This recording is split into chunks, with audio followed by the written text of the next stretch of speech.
Ladies and gentlemen, so today we're going to do a quick recipe of veg cutlet. So we're going to start off with boiling our potatoes, carrots and beans.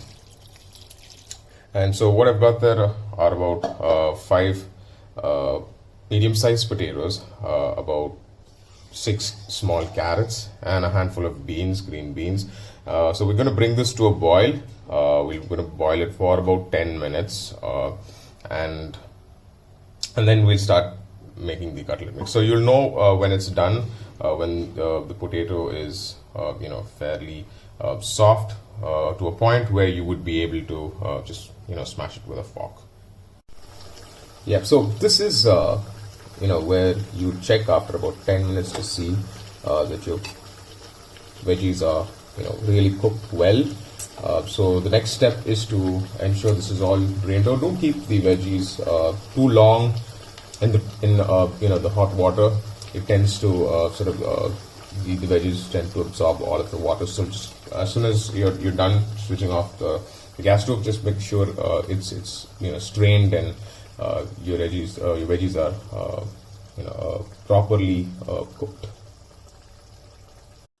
Right. So the next step after getting your veggies boiled and drain out all the water, you're gonna to a heated kadaai add oil, and to this oil you'll be adding in finely chopped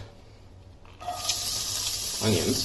So that's you can either add 2 small onions or just 1 large onion, and wait for the onions to fry. So to help the onions fry, you can add in your salt, about a teaspoon of salt, because we're cooking quite a bit. So we're using, like I said, we used about 5 small potatoes, about 4 carrots and a handful of beans, and we're also using 200 grams of cottage cheese as well.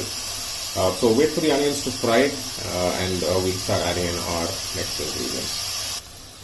So the onions are now golden brown. We're going to add in 1 chopped green chili, finely chopped green chili, and we're going to add in our ginger garlic paste. And once you add in the ginger garlic paste, make sure, so that's 1 heap, 1.5 teaspoons of ginger garlic paste, depending on the amount of vegetables that you would be using. So let this fry out a little bit, and then we'll be back to add the masalas.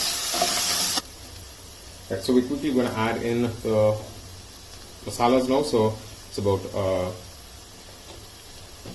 1/4 teaspoon of turmeric, about a teaspoon of coriander.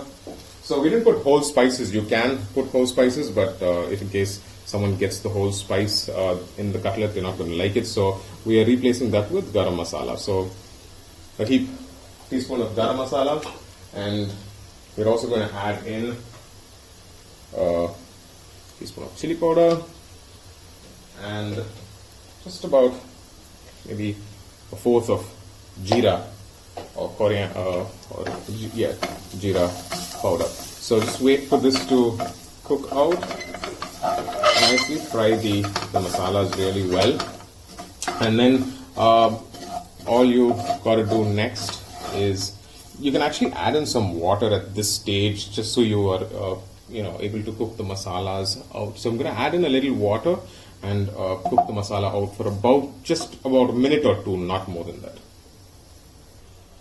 So the masalas are fried out really well. We are adding, so all we did was just pinch up 200 grams of paneer, and we just added that to this masala. And the next thing is we're going to add in the vegetables. So I just with a fork just roughly pressed out the there you go, the vegetables, just to make sure that they're all nice, soft and mushy, and then we're going to add it to this mix.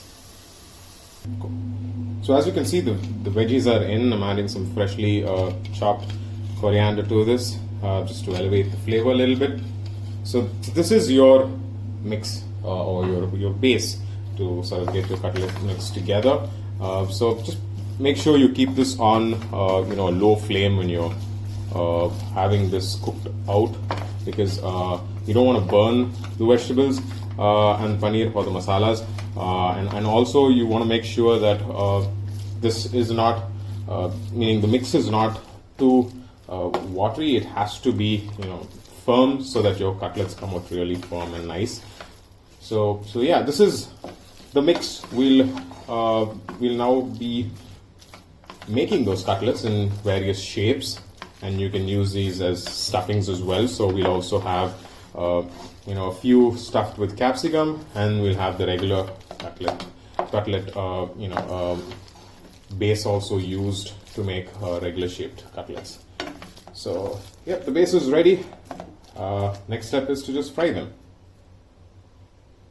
Once you've taken out the mix from the pan, just make sure you cool it, and then you can start your shaping. You can also freeze this, so just put it in your refrigerator so you can use this throughout the week if you make a larger batch, and then you can just start sort of forming them into shapes, or however you'd like to get them fried. So I've actually made about like almost rectangle cutlet shapes, but you can make them round, oval, however you choose to make them. And then the next or the last phase before frying is to bread this. Now there are a lot of variations that you can use here. I'm going to use psyllium husk.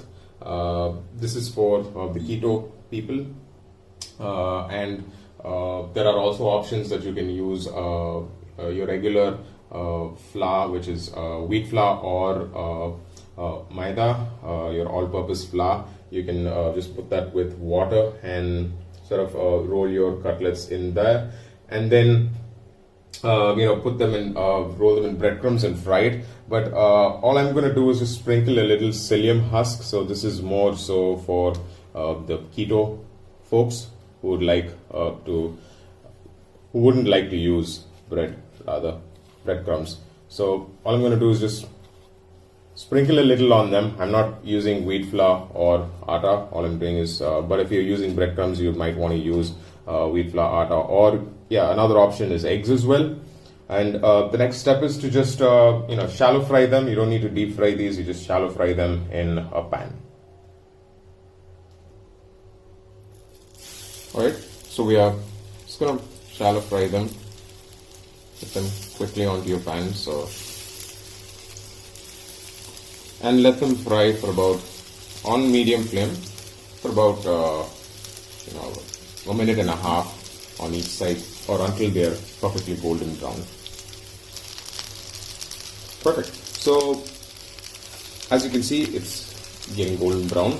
Just make sure you put them on the sides as well, so that they sort of cook on the sides and are nice and crispy on the sides too. So there you have it, ladies and gentlemen. Your crispy homemade cutlets are done and ready. Please do try this at home and let me know what you think and how it came out. So cheers for now and have a nice day. Bye bye.